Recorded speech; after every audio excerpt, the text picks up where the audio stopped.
All right, guys. So in this one, we have an ex-Christian basically trying to question an apologist, Frank, um, and with some issues that he has where the Bible, quote unquote, contradicts itself. So let's go ahead and take a look, and then we'll see what we have and take away from this video. Full disclosure, I'm an agnostic atheist. And you have a great radio voice. I'm telling you thank that you. right now. What an You should be ironic doing blessing. podcasts, man. I may. Who Okay, knows? good. I used to be, aspire to be an apologist like you, but unfortunately that backfired. Why? Well, you see, I read the Bible, and that's kind of why I want to talk But to you you got the about. voice. I know. This is evidence against your position. But I want to ask you a simple question. Do you believe in witchcraft? Do I believe? What do you mean? Like, do I think it's a good thing? Well, do you believe witches Do I believe in a exist? demonic realm that can be accessed? Yes. Well, that's not what I'm asking. I'm asking, do you believe in witchcraft? Define what you mean by A witchcraft. witch. Witches. Do you believe in witches? Like the Witch of Endor, for example? Oh, well, in the biblical sense, yes, of course, Right. yeah. And do you believe in giants? I'm a New York Giant fan. Right. Right. And But our I'd next appreciate- quarterback may be your guy. Right. This is very amusing, but Okay, I all want right. a serious answer. What do you mean by giants? Well, giants, like the Nephilim described in Well, Genesis. yes, there's been some archaeological discoveries which suggest, yeah, there were 8-foot, 9-foot people. Yeah. Really? Yeah. I have not heard of any of that. And in fact, I've researched the matter, and I can tell you there is no archaeological Well, evidence for that. let's say there isn't, because I don't have it on my. I usually have right. most of this stuff. I here. wouldn't expect you to Okay. just know that off the cuff. Yeah. Let's say there isn't. Does that mean they didn't exist? That's a very good point. Just because we don't have that situation now does not mean that it wasn't in the past. And just because we can't find any evidence of it now doesn't mean it didn't happen. I mean, there's not going to be an evidence for everything that happened before us. That's just what it is.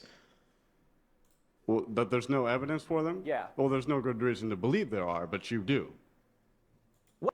Again, if you're reading text prior to us being here, just because we can't find evidence that that ever happened doesn't mean it didn't happen.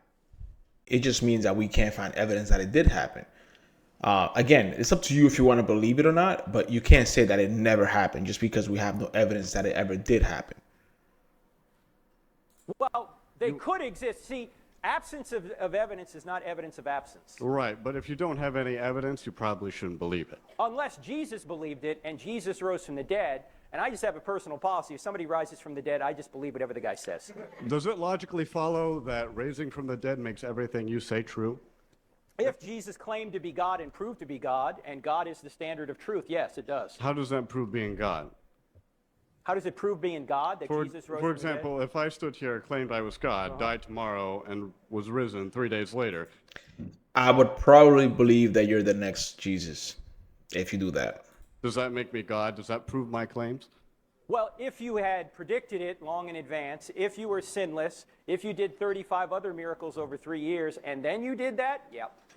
That's not proof, though. It does not logically follow that because I can Well, raise from the the dead. question is, what do you mean by proof?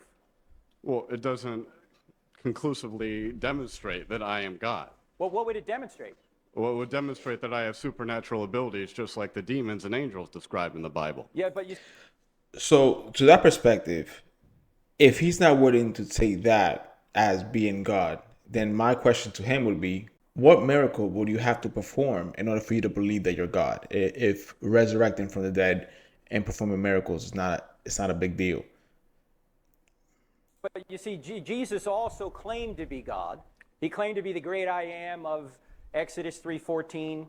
He claimed to be the Son of Man of Daniel 7. These are all divine figures. I understand that's what he Yeah. claimed, but that's why we're all here, or at least why I'm here, is because I don't hold that to be true, and I don't think that any of the evidence you presented, or at least citing the supernatural, proves the claim that Jesus is the Well, Son it depends of on what you mean by proof, right? Someone can prove something beyond a reasonable doubt, but that doesn't mean that anybody necessarily needs to accept it, God. right? Well, that's right. You can choose whether or not you want to believe That's right. That's all we're saying here. So, but I'm trying to figure out what your standard of proof is. What kind of proof would you need to think that Jesus was God? Well, that's an interesting question because honestly, I don't know. I don't know how anyone could prove that they are omnipotent and all-knowing. Well, you could predict the future. Well, predicting the future, I mean, the weatherman more or less is able to do that, but not perfectly. Oh my No, God. no. The weatherman.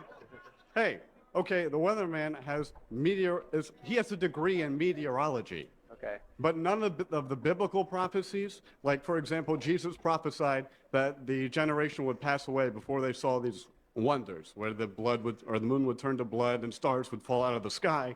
That prophecy is demonstratively false.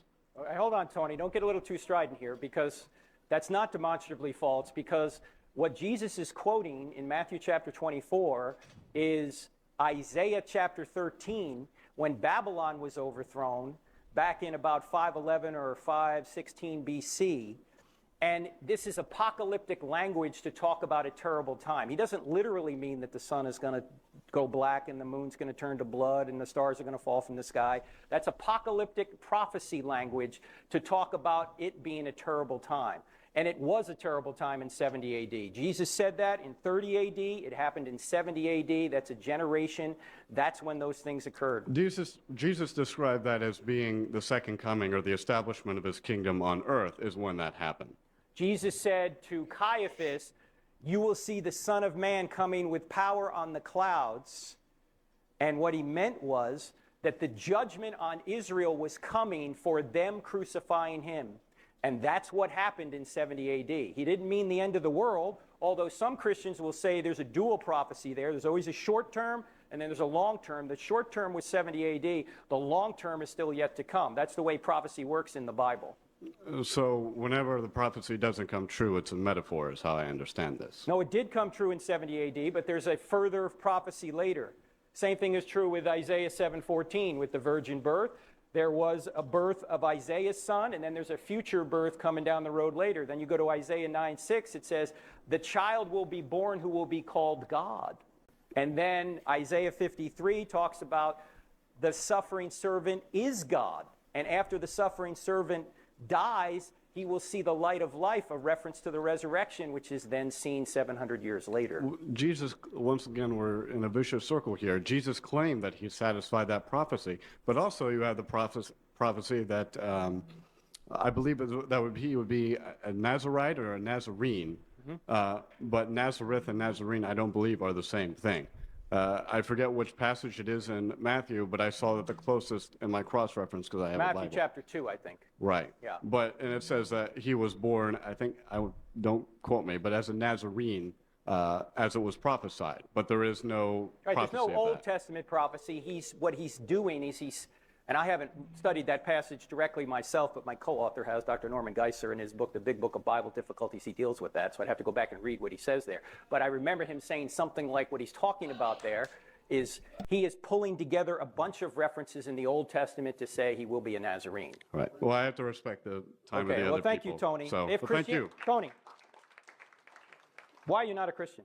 I'm not a Christian. Well, I was a Christian at one time, but I ceased to be a Christian after I began reading the Old Testament. And it occurred to me that, for example, the witch example, if somebody told me they saw a witch, I wouldn't believe it. But when I read it in the Bible, suddenly I was compelled to believe it.